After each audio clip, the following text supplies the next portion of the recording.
чем самое главное отличие комбинированных топок от обычных? Разные стали имеют разные физические свойства.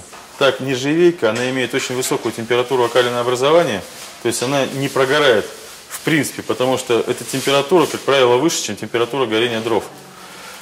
Но при этом нержавейка очень пластичный материал. И, скажем, если печка полностью сделана из нержавейки, как вот здесь представленные вот печи, да, у нее через какое-то достаточно короткое время начинается деформация боковых стенок. Конструкционная сталь в этом смысле гораздо более жесткая, но при этом она имеет меньшую температуру окалинообразования. То есть, если устанавливать конструкционную сталь в термически перегруженные участки топки, она будет очень быстро выгорать.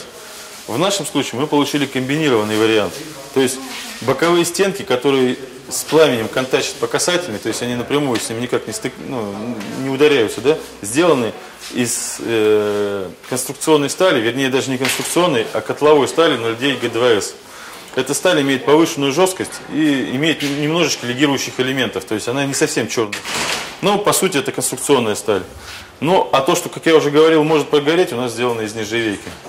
Когда мы провели анализ конструкции классического кастера, мы пришли к выводу, что ее можно значительно усилить и улучшить.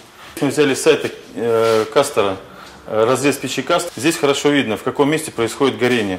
Во всех печах, абсолютно всех производителей, горение происходит в колосниковой зоне, там, где поступает кислород. Соответственно, если боковые стенки топки удалены от места горения, эффективность их нагрева значительно страдает. Первое, что мы сделали, мы сузили топку и сделали стенки топки топливной камеры выше. Здесь это хорошо заметно. За счет этого мы получили значительно более эффективно нагреваемую поверхность самой топки, ну и, соответственно, теплоотдача на камне также улучшилась. Второе, что мы сделали, это значительно увеличили высоту коллектора. Если мы сравним высоту коллектора кастера и его аналогов, Везувий в частности, да, и высоту коллектора наших печей, мы видим, что он выше раза в 2,5. Во-первых, мы увеличим количество площадей теплоотдающих, которые нагревают камни. Во-вторых, мы заставляем пламя, прежде чем пойти наоборот, вот сюда, в оборот, мы заставляем его отдаться полностью на боковые стенки и вот на этот вот зигзаг. За счет этого камень нагревается еще более мощно. Следующий момент. Мы сделали конструкцию топки таковой, чтобы была возможность комбинировать со сталями. Если мы посмотрим, допустим, опять же конструкцию кастера, ну вот она, собственно, видно, что конструкция состоит из трех основных элементов. Это боковые стенки, передние стенки, задняя стенка и коллектор, который, по сути дела, П-образная деталь, имеет гнутую форму. За счет этого она ограничена по высоте. То есть гибочное оборудование не позволяет гнуть радиус в том случае, когда высота боковых стенок коллектора выше 10-12 см. В нашем случае мы изменили конструктив, мы сделали боковую стенку значительно более высокой. И, соответственно, у нас появилась возможность верхнюю крышку делать не П-образную, а просто пластину. Что, собственно, мы здесь и видим. За счет этого решения мы получили сразу несколько весомых преимуществ. Вся поверхность боковых стенок не имеет ни одного шва. Это хорошо здесь видно. Соответственно, минимизируется риск каких бы то ни было сварных дефектов. Поверхность, которая несет наибольшую термическую нагрузку, мы решили изготавливать из высоколегированной стали с содержанием хрома 17% и 1% титана. Толщина этой стали 4 мм, что сопоставимо примерно с 10-12 мм классической обычной черной стали. Кроме всего прочего, такая поверхность имеет возможность производить очень качественный пар. Подавляющее большинство современных печей очень быстро нагревает воздух, но для того, чтобы прогреть камни, необходимо время вне зависимости от конструкции топки. В нашем случае мы получаем возможность через полчаса уже получить нагретое помещение. Парообразующая поверхность разогревается за 15 минут до свечения. Соответственно, мы сюда можем поливать воду уже через 20-30 минут и получать неограниченное количество очень качественного пара. Мы рекомендуем нашим дилерам, нашим продавцам, в свою очередь, рекомендовать нашим покупателям зонировать расположение камней. Все, что касается вот утопленных камней слева-справа, мы их делаем, как правило, рекомендуем делать колотыми. Все, что расположено над парообразующей поверхностью, мы рекомендуем выкладывать галтованным камнем. За счет этого вода скатывается непосредственно на парообразующую поверхность, соответственно, мы получаем, как я уже сказал, большое количество качественного пара. Следующий момент, на который хотелось бы обратить внимание. Большинство печей, с которыми мы находимся в одной нише, с которыми мы, собственно говоря, конкурируем, имеют конструкцию также комбинированную, но там идет комбинирование не по марке стали, а по толщине стали. Таким образом мы видим вот, визуально достаточно большую толщину верхней части, но на самом деле боковые части там сделаны из 3, а иногда и из 2 мм, что на самом деле достаточно, ну, скажем так, небезопасно. Очень много печей, которые позиционируют себя как толстостенные, фактически ими не являются. То есть для того, чтобы понять, из какой стали сделана печь, достаточно взглянуть на ее вес. Неоднократно мне доводилось видеть, что печка позиционирует себя как толстостенную, но при этом весит 60 килограмм. На самом деле чудес не бывает. Тут можно легко разобраться и сделать вывод, что боковые стенки сделаны, скорее всего, из 2 либо из 3. В нашем случае очень важный момент. Мы делаем боковые несущие стенки топки, а также переднюю и заднюю стенки из котловой стали 0,9 ГДВС. А все, что испытывает термический перегруз, это рассекатель и верхняя крышка, мы делаем, как я уже сказал, из нержавеющей стали. Кроме того, проведя испытания, мы пришли к выводу, что помимо верхней крышки, наибольшую термическую нагрузку испытывает рассекатель, как я сказал, задняя стенка. Именно поэтому задняя стенка у нас полностью изолирована и защищена П-образным таким вот каналом подачи воздуха в оборотную, ну, в смысле в коллектор. Этим самым мы сразу достигаем 2 целей. Во-первых, мы защищаем заднюю стенку от перегрева, а во-вторых, мы обеспечиваем отличный дожиг уходящих газов. Хорошо видно, что из трубы идет уже практически не дым, а легкое марево. Это говорит о том, что все, что могло сгореть, остается в топке. Это очень важно. После того, как мы сделали нашу топку, испытали ее и убедились в том, что она действительно значительно более мощно нагревает теплоотдающие поверхности топки, мы поняли, что нам потребуется защита боковых стенок, а также задней стенки от перегрева. Речь идет о том, что конвектор, который мы вот здесь видим, при такой температуре, которую обеспечивает наша топка, скорее всего, очень быстро начинал бы темнеть. В силу того, что температура действительно очень высокая. Мы установили промежуточный конвектор между стенкой топки и внешним конвектором. Промежуточный конвектор обеспечивает разделение конвекционных потоков на более жесткий, который идет через каменку наружу, да, и более мягкий, который выходит непосредственно в парилку. За счет этого мы получаем достаточно интересный эффект. Жесткий поток подсушивает камни, еще более их нагревает, а вот здесь можно находиться на расстоянии 20 сантиметров без риска обжечься. На задней стенке аналогично защита стоит между стенкой конвектора, соответственно, и топки. Там вот такое разделение дает очень интересный эффект. Тот конвекционный поток, который более жесткий, он направлен сразу вверх. И он подхватывает пар, образующийся на парообразующей поверхности, и забрасывает его к потолку. То есть профессиональные банщики это очень высоко ценят. То есть считается, что правильно, когда пар находится вот где-то под потолком. То есть что не по всей парилке, а вот где-то там. И потом его уже берут вениками и непосредственно отпускают на парильщик.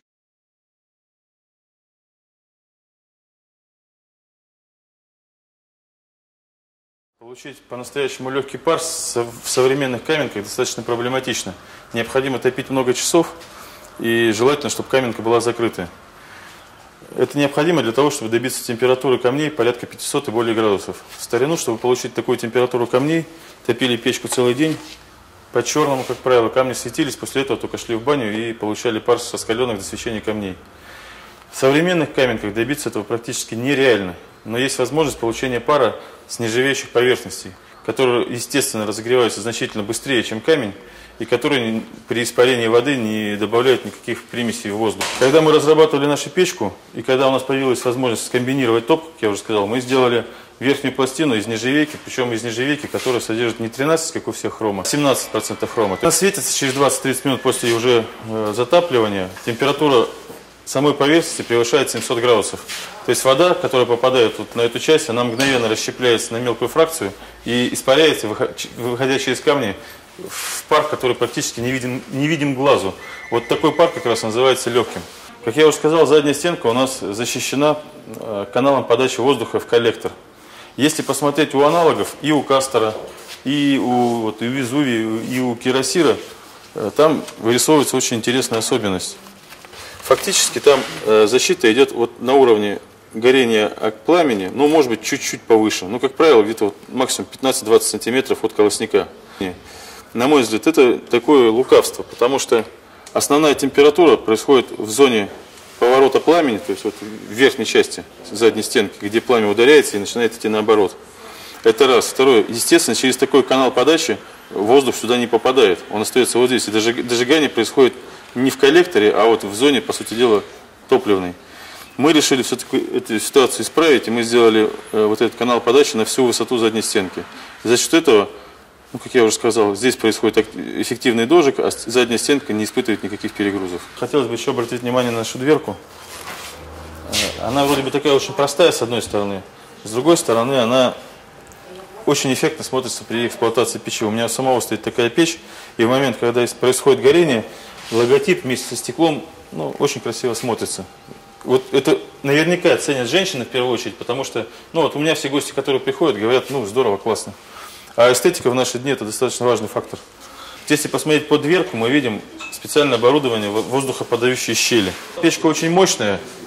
Примерно через полчаса после ее затапливания температура в парилке, как правило, уже достаточно высокая. В этом случае мы полностью закрываем зольник, и за счет воздуха, подающегося через верхние вот эти отверстия, горение сохраняется стабильным, но при этом нет вот этого реактивного, что называется, горения, которое очень быстро вылетает. Во-первых, это расход дров значительно увеличивает, во-вторых, это значительно более быстрое закипание воды, если стоит самовар. Ну и в-третьих, это просто уменьшение ресурса печи, совершенно ненужное. За счет вот этого решения мы обеспечиваем, как я уже сказал, более экономичную и более долговечную работу печи.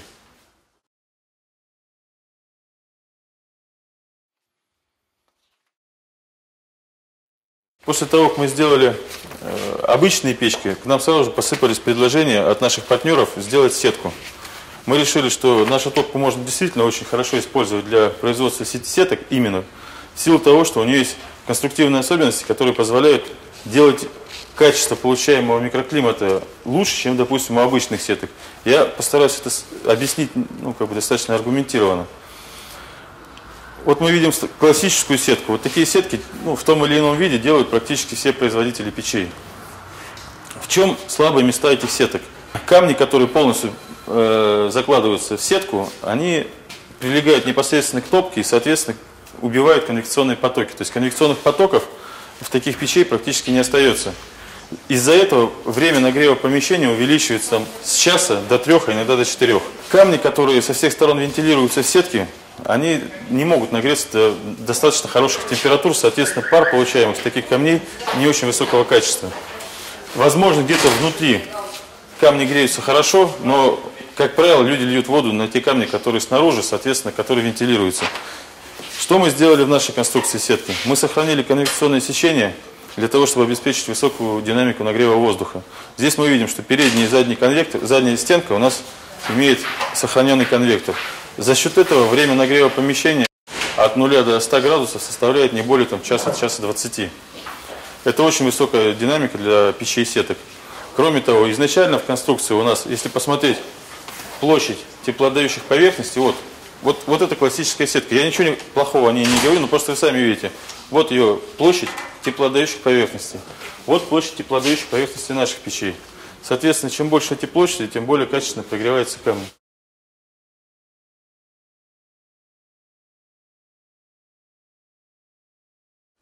Следующий момент. Практически сразу после после того, как мы начали продавать на рынке наши печи, наши партнеры стали обращаться к нам с предложением решить вопрос о дистанционном нагреве воды. Именно потому, что 21-я печка имеет вертикальную компоновку, установленный на нее бак делает уже неудобным залив воды, и, соответственно, далеко не в каждой парилке он подходит. При этом людям нравится то, что вот компоновка вертикальная, то, что она стройная, очень такая эффектная, но невозможность установки бака практически останавливала людей от принятия решения о покупке. Решение здесь на самом-то деле есть, конечно, оно не нами придумано, это так называемые регистры-теплообменники. Какие бывают возможные варианты регистров теплообменников? Первый вариант – это регистр, который устанавливается на боковую стенку и нагревается за счет, соответственно, одной из стенок топки.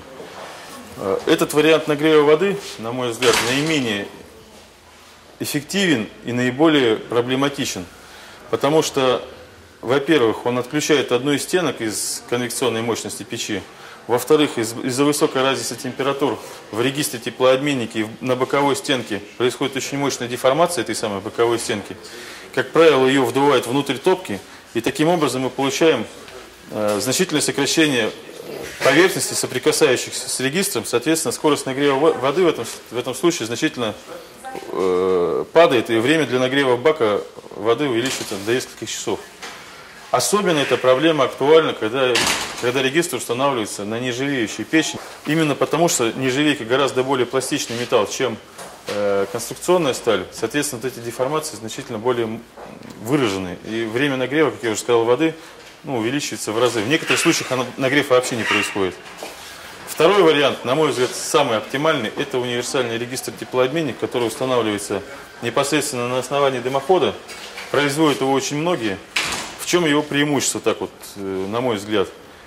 Первое, он не уменьшает КПД любой печи, а увеличивает ее. То есть он устанавливается на то место, где самый термически перегруженный участок дымохода. Соответственно, в этом месте нагрев регистра происходит очень мощный, без потери конвекционной мощности. Это первое. Второе, так как он стоит непосредственно на дымоходе, а не на стенке, никаких деформаций не происходит на стенках. Ну и третье, это уже как вот продавцам, могу сказать, удобно. Он универсален, он может быть развернут хоть вправо, хоть влево, хоть вперед, хоть назад. Это на самом деле очень удобно с точки зрения складской логистики. То есть не нужно думать, брать левую, правую печку, там, либо какую-то еще. Вот. Третий возможный вариант – это змеевик, который устанавливается непосредственно в топке. В принципе, это достаточно эффективное решение, но оно существенно, как правило, существенное удорожание происходит. Вот. Когда мы все это проанализировали, мы поняли, что на 14-ю печку мы можем рекомендовать универсальный регистр, то есть регистр, который устанавливается на основании дымохода. Высота печки относительно невысокая, и это совершенно спокойно позволяет нам устанавливать регистр и выносить в смежное помещение, где можно устанавливать бак. Если речь заходит о 21-й печке, здесь, к сожалению, универсальный регистр не решение, потому что вынесенный в смежное помещение бак должен находиться выше верхнего штуцера регистра. Соответственно, бак тоже получается очень высоко, это неудобно. Мы поняли, что нам необходимо будет использовать одну из стенок топки. Проанализировав и промерив температурные режимы на всей топке, мы решили установить его на передней стенке. Чего мы добились, установив регистр на переднюю стенку? Как я уже говорил, основная конвекция у нас образуется на боковых стенках и на задней стенке. Передняя стенка, в принципе, в наших печах нагревается менее мощно, чем вот оставшиеся три. Это первое. Второе. Размещение на передней стенке регистра никак не ухудшает внешний вид печки в парилке. Очень часто бывает, что регистр, который установлен не на боковой стенке, а на задней, как, например, у Калина, да, но в парилке многим не нравится, что вот эти трубы, людям не очень это нравится чисто эстетически. В нашем случае, вот мы видим, как это все выглядит. Чтобы было понятно, да, вот эта передняя стенка разделительная между комнатой отдыха и парилкой. Здесь еще остается достаточное количество места для того, чтобы нормально все стояло. Почему мы сейчас активизируем свою деятельность по продвижению именно дистанционного нагрева воды? На любой печке, неважно чего производства, и на наших, и на любых других, бак-самовар рано или поздно закипает. Это 100%. Варианты решения, конечно, есть. Там некоторые часть воды сливают, разбавляют холодной, некоторые полностью сливают, у кого бак потолще, помощнее. Да? Но в любом случае это не есть хорошо. То есть, когда бак с водой вынесен в смежное помещение, это, во-первых, значительно большую площадь каменки доступной увеличивает, да? И исключает тот самый сырой пар, как так называемый тяжелый пар, который идет от кипящей воды в парилке, он, конечно, ломает микроклимат сразу.